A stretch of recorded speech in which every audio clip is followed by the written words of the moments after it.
I think it starts with our crowd. I mean, our marketing team put together a great product, got the word out. I think, we built the relationships with the schools in the community early, and to see a crowd like this that was that into it, that about it the whole time was awesome. I've been to some education games where the students don't know who to cheer for, and so it's just noise the whole time. And we had our fans cheering for us the whole way. So that was the first thing that jumped out to me. And then the second thing was, thought we had a collective effort, as the coaching cliche goes. 10 different people scored for us. I thought we really hung our hats on the defensive end. I thought Montevallo did a really good job of controlling tempo in the first half. They got some good pieces. They got some tough kids. They're gonna be a tough out. And I thought that we kind of stayed the course, and we didn't expect it to be easy. And kind of as the course of the game went on, we started to kind of get into our flow, get into our rhythm, started to play downhill, started to see our defense come alive, some deflections and whatnot. And so, yeah, I thought it was good. As you mentioned, 10 of your players scored this game. Going into this tough road stretch you all have coming up non-conference, talk about what you're going to tell your locker room going into that.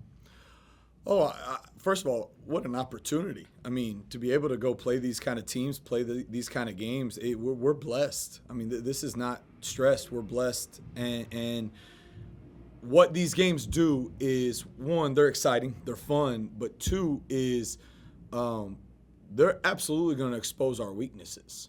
So there's no way we're going to come out of these next couple weeks and not know all of our flaws. And, you could put a cast on a leg for a broken arm. It's not going to fix the problem. And so out of these next couple of weeks, we're going to know exactly the details that we got to hone in on, exactly, whether it be from our approach and our mental approach, or our execution, or, our level of detail of understanding the game and the things we're trying to do.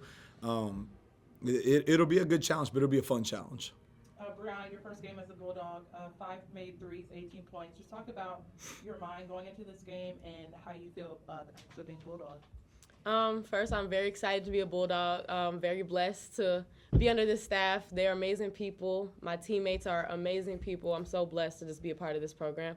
And I wouldn't be able to go out there and do what I do without them, all the people I mentioned. So that's really it. Coach, your first game as head coach. I know it's got to be different. What was it like that first little bit where you're on the sidelines? I would say the pregame was the most different, right?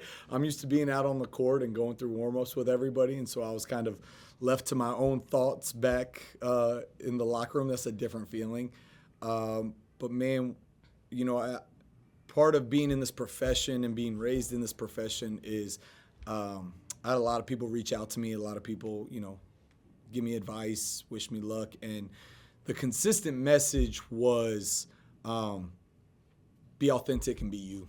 And so that's what I heard from most people. And so once we got in the flow of the game, it became being competitive and trying to let them feed off my competitiveness and my intensity and my urgency for the moment, but still trying to have the joy of teaching and putting, a hand on a player's shoulder and explaining things to them. And we do this thing through relationships, and it gets real easy to lose sight of that when there's a score on that scoreboard. And so that was my focus, was to compete but be caught on the relationships.